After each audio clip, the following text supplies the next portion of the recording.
cet homme, vous êtes accusé d'avoir trompé votre femme, mademoiselle Sonia, ici présente. Que déclarez-vous? Non coupable, votre honneur.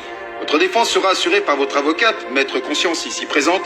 Mademoiselle Sonia sera représentée par son avocat, ici présent, maître Doute, que j'appelle à la barre. Maître, c'est à vous, je vous laisse la parole. Le procès est ouvert. Monsieur Tom de Yassetom, où êtes-vous la nuit du 19 avril 2019? Entre 22h et 2h du matin. Heure supposée de la tromperie. Eh bien, ce soir-là, j'ai fini le travail un petit peu plus tard que prévu. Et du coup, je suis parti dîner avec mon ami Wesley, qui est venu me chercher juste après le travail. Monsieur Wesley, vous pouvez confirmer cela? Évidemment que je confirme les faits.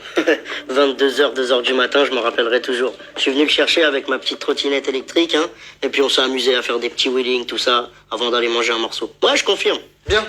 Monsieur Tom de Yassetom, vous rappelez-vous du menu? C'était risotto champignons pour moi sans frites, avec un brownie en entrée. Monsieur Wesley, pouvez-vous confirmer? Franchement, tout comme il a dit. Sur la tête de ma mère, il dit la vérité. Ça se voit. Monsieur Tom de Yassetom, votre relevé bancaire indique qu'il n'y a eu ce soir-là ni prélèvement, ni retrait. Comment avez-vous payé? Objection, votre honneur. Objection rejetée. Monsieur Tom, veuillez répondre à la question. Eh bien, c'est simple. L'explication est simple. Wesley m'a tout simplement invité à dîner. Il m'en devait bien une depuis le temps que je l'invite à dîner. Tu peux, de temps en temps. Il est galant, monsieur Wesley. Vous confirmez les faits? Écoute, monsieur Doute, vraiment, je trouve qu'il a une tête de menteur. Monsieur Tom de Yassetom, connaissez-vous une certaine Elisa Carnet? C'est une amie à moi, effectivement. Et à quand remonte votre dernière rencontre? Je sais plus, peut-être quelques mois. Monsieur Tom de Yassetom, reconnaissez-vous avoir reçu un message sur Instagram de cette présumée Elisa Carnet le soir des faits? Je sais pas, peut-être.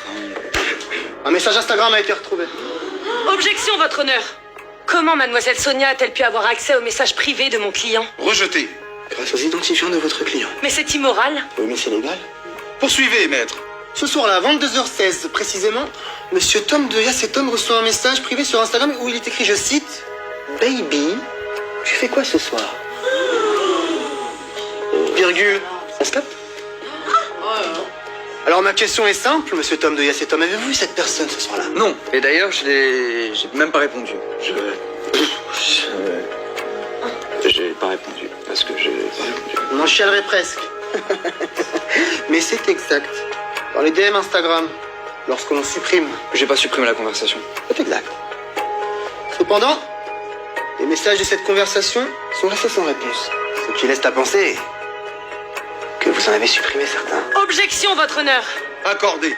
Il est tout simplement possible que cette certaine Elisa ait lâché un vu à mon client. C'est-à-dire qu'elle n'ait pas daigné lui répondre. C'est une pratique courante dans les conversations des réseaux sociaux. Je n'ai plus de questions, votre honneur. Et pourquoi t'as pas voulu faire l'amour du coup ce soir-là? T'es rentrée, t'étais hyper bizarre. Objection. Il aurait très bien pu s'en flanquer une dans les toilettes avant de rejoindre sa compagne au lit. Maître, votre plaidoirie. Mon client est innocent. On ne peut pas accuser quelqu'un car on a des simples doutes et suspicions sur ses faits et gestes durant la soirée.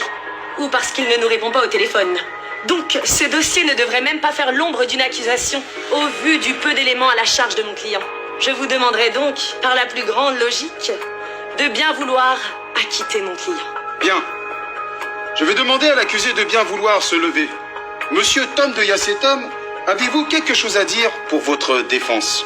Merci, monsieur le juge. Je vais prendre la parole une petite minute, si vous le voulez bien.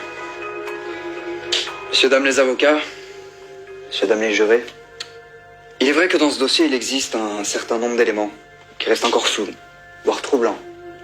Je vous l'accorde. Mais j'ai pas trompé ma femme. Je t'ai pas trompé, Sonia. C'est vrai que des fois, je peux sembler absent, même distant par rapport à toi. Faut que tu me pardonnes. Pour toutes ces fois où j'ai pas su te rassurer, toutes ces fois où je te crée plus de doutes que de satisfaction. Et je t'aime toujours autant. Et ça depuis le début.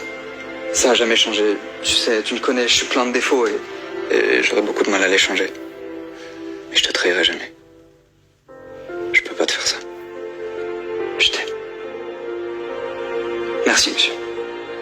Après délibération de la Cour, il a été reconnu à l'unanimité que les faits qui vous sont reprochés, à savoir tromperie sur la personne de Sonia, votre femme, n'ont pas été retenus à votre encontre. le tribunal de votre couple vous déclare non coupable des faits qui vous sont reprochés.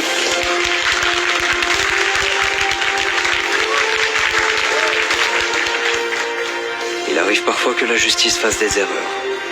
Une confiance brisée et des doutes plus que justifiés.